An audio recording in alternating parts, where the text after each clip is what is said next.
Okay, on our way to Fabricland to get the lovely fabric. I don't know if you can hear this. Stomping through Bristol, it's cold. I should just mainly show you what we do, or what I do. Just heading through a big shopping centre out into the park where the fabulous fabric shop is. There it is.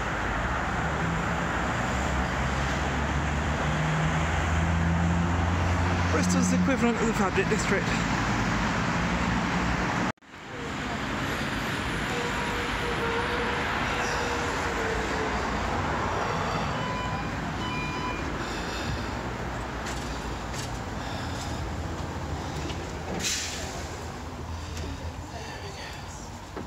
See what we can find.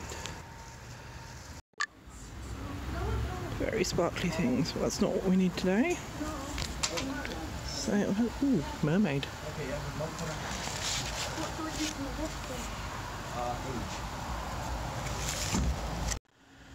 These blue cottons. That's a drill. Kind of similar. I need these two blues.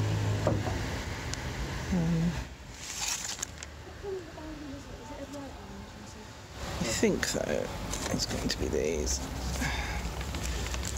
Polycotton, not linen, but you know what?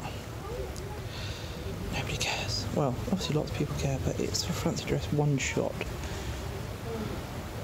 I think I'll use this one. This one. And then for lining, which is supposed to be brown and red, I might actually get some of this and over dye it. Oh, look at all that. Got gingham in every colour. Or even gingham in every colour. And then the cloak top, we've got trusty suede out, which is nice.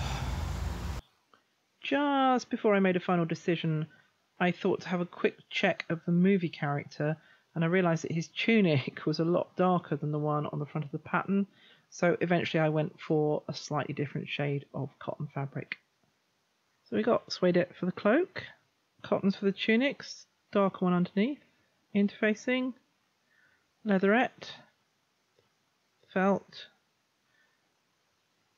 bits for the structure, and the cloak lining. So to try and get the cloak lining red and brown instead of white, I figured the easiest way would be to dye it. This is an all-in-one dye, which means I don't have to hunt for salt.